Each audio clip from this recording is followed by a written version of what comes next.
आलं, लसूण आणि हळद हे आपल्या स्वयंपाकघरात नेहमी वापरले जाणारे मसाले आहेत. पण त्याचे औषधी गुणधर्म खूप प्रभावी असतात.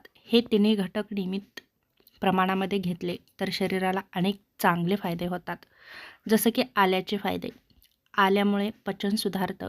आलं पोटातील आम्ल संतुलित ठेवतं आणि अपचन, गॅस यापासून आपली सुटका करतं. सर्दी खोकल्यावर उपाय. आलं गरम प्रकृतीचं असल्यामुळे सर्दी खोकला, घसा दुखणं कमी होतं. दाह कमी करतं. शरीरातील सूज कमी करण्यास आलं मदत करतं. रक्ताभिसरण सुधारतं. रक्तप्रवाह चांगला ठेवतं. वजन नियंत्रणामध्ये ठेवतं. मेटाबॉलिझम वाढवतं. लसणाचे फायदे. हृदयासाठी फायदेशीर आहे. लसूण रक्तदाब कमी करतो आणि कोलेस्ट्रॉल नियंत्रित ठेवतो. रोगप्रतिकार शक्ती वाढवतं. शरीराची रोगप्रतिकार क्षमता वाढते. रक्त पातळ ठेवतं, त्यामुळे गुठळ्या होण्याचा धोका कमी होतो. जंतुनाशक गुणधर्म आहेत, जसं की बॅक्टेरिया आणि व्हायरसशी लढतं. कर्करोगाचा धोका कमी करण्यास मदत करतं. काही संशोधनानुसार लसूण कर्करोगाचा धोका कमी करू शकतं. हळदीचे फायदे. दाह कमी करणारी, सांधेदुखी, सूज कमी करणारी अशी ही गुणधर्मी हळद आहे. अँटीऑक्सिडंट म्हणून काम करते. शरीरातील विषारी द्रव्ये बाहेर टाकण्यास मदत करते. त्वचेसाठी फायदेशीर आहे. त्वचा उजळ आणि निरोगी होते. मेंदूची स्मरणशक्ती सुधारते आणि मेंदूचं आरोग्य उत्तम राहतं.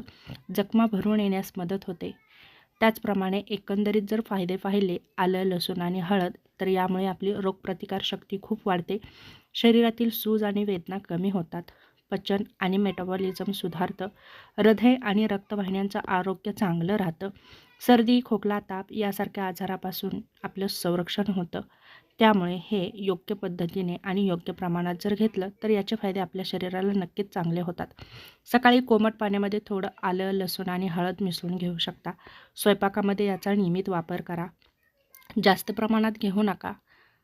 प्रमाण निश्चित ठेवा आणि काळजी घ्या. जास्त प्रमाणात घेतलं तर पोटात जळजळ होऊ शकते.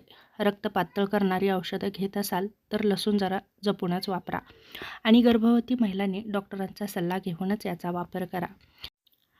योग्य प्रमाणामध्ये याचा वापर करा आणि आपलं आरोग्य निरोगी ठेवण्याचा नक्कीच प्रयत्न करा.